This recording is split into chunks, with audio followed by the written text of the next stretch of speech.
네, 반갑습니다. 평생자산관리연구소의 유평창 소장입니다. 한 달 동안의 경제 이슈와 자산관리에 대해서 알아보는 맛있는 경제 브런치 시간입니다. 최근에 좀 우울한 그런 어떤 지표들을 많이 말씀드려서 안타까웠었는데, 코로나19지만 선방한 한국 경제다, 이렇게 제목을 뽑아서 좀 다행스럽게 생각합니다.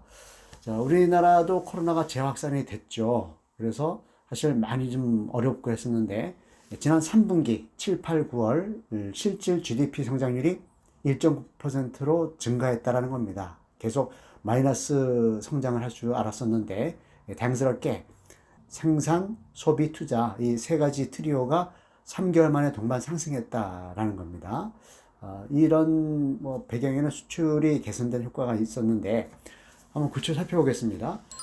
산업 생산 지수가 있습니다. 전산업 생산 지수를 가지고 이 부분이 제조업도 그렇고 서비스업도 그렇고 모두 2.3%가 상승을 했습니다.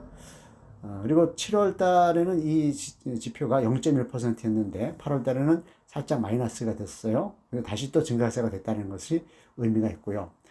그렇지만 사회적 거리두기 때문에 숙박업소라든가 음식점이라든가 이런 부분들, 예술, 스포츠 이런 부분들은 여전히 지금 마이너스 성장을 하고 있다라는 것을 안타깝게 생각합니다.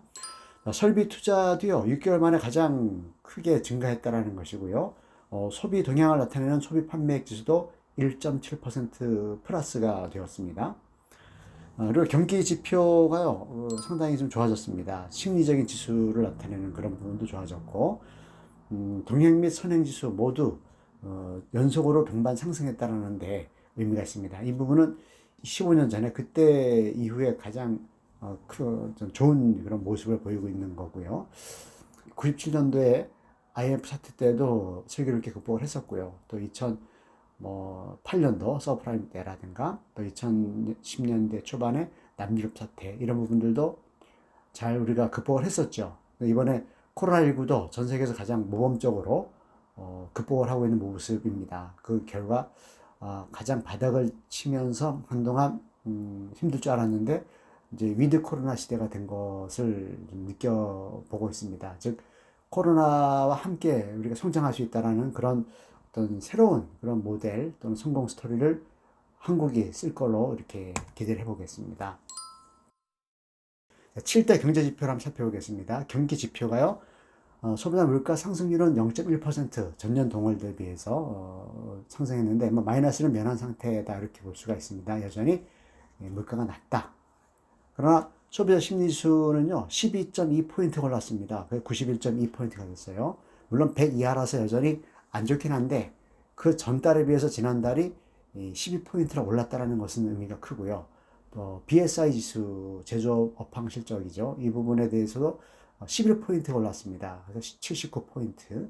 물론 기저효과도 있을 수 있겠습니다만 상당히 좋아지는 그림이 나오고 있다는 것이죠. 그 결과 무역수지가 2020년 10월 현재 사상 최고치를 또 경신하고 있는 모양새입니다. 그래서 4,200억 달러가 넘고 있습니다. 그리고 경제 심리 지수죠. ESI. 이 부분은 역시 85.9로 12.7포인트를 그 전달에 비해서 상승을 했습니다. 그래서 전반적으로 우리 국민들 또는 경제 주체들의 투자 심리라든가 소비 심리가 개선되고 있다라는 것이 장점으로 보여집니다. 자, 주가 지수는요, 캔들 차트 월봉 기준으로 코스피와 코스닥이 좀 내렸습니다. 그리고 미국도 좀 내렸고요. 물론 미국 같은 경우는 한창 올라가다가 최근 주춤하는 모양새. 물론 미국은 코로나가 심각하죠. 그런 것을 봤을 때 여전히 선방하고 있다. 미국도 그렇게 생각이 들고, 중국 같은 경우는 상해 종합지수라든가 홍콩 항생지수는 소폭 올랐습니다. 금리 보겠습니다. 3년 만기 국고채 수익률이 지난달 월 평균이 0.91%입니다. 1%가 안 되고 있죠. 그래서 은행권이라든가 상호chung 은행의 최고금리는 각각 0.7%와 2.5%로 변동이 없었습니다. 가장 민감한 부분이죠. 대출 금리, 코픽스 금리가 잔액 기준은 1.3%, 그래서 그 전달에 비해서 0.05%포인트가 내렸고요. 신규 취급액 기준은 0.88%입니다. 요즘 어떤 대출이 많은 그런 서민 가게 이런 분들에게 사실 어떤 긴급 재난 지원금보다 더 큰 효과를 주는 것이 바로 대출 금리 인하 아닐까 생각을 해봤습니다. 자, 환율은요, 1142원 32전입니다. 지난달 월 평균이. 그래서 그 전달에 비해서는 35원 57전에 내렸습니다. 사실 정상화되는 수준에 있는 거죠. 대한민국의 어떤 체력을 고려했을 때는 원달러가 1달러에 한 1,050원, 1,100원 정도가 적당하게 생각이 되는데, 이거보다 좀 원화 가치가 저평가됐었죠. 이런 부분이 좀 정상화되는 그런 분위기를 보여집니다. 물론 그런 배경에는 무역 수지가 6개월 연속 흑자가 나고 있는 것도 그런 배경 중에 하나로 보여집니다. 통화량 M2죠. 총통화가 9.5%가 늘었습니다. 그 전기 대비해서 여전히 시중의 통화량은 양호하다. 그래서 투자자 예탁금은 53조 정도 월 평균이 그렇게 파악이 됐고요.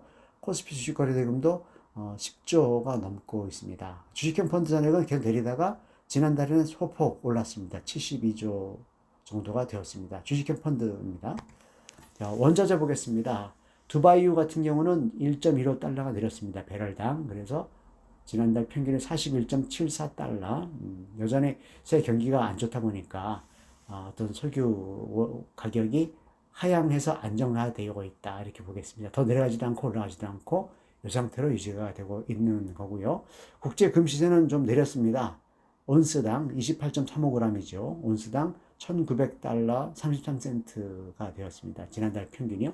그래서 그 전달에 비해서는 20달러 정도 내렸습니다. 물론 이 수치는 의미가 적은 것이 지금 국제 금리세가 형성되는 밴드가요, 역대 최고치에서 움직이고 있습니다. 그래서 뭐 2015년도 그때가 1000달러 조금 넘었었거든요. 근데 지금 거의 2배 수준에서 움직이고 있다. 그 얘기는 그만큼 안전자산에 대한 선호도가 높아진 상태로 유지가 되고 있다. 이렇게 설명이 되겠습니다. 부동산 같은 경우는 여전히 뭐 주택가격 매매 지수라든가 전세 지수 모두 상승세를 유지하고 있습니다. 그래서 일부 서울 강남발 중심으로 해서 호재가 있는 그런 신축 아파트 중심으로 여전히 이 아파트 가격은 상승 분위기에 있는데 일부 지역은 조정을 받고 있는 그런 모습도 보입니다. 아무튼 이번 달에도 성공적인 그런 자산 관리 또는 투자 코치 하시기 바랍니다. 네, 수고하셨습니다.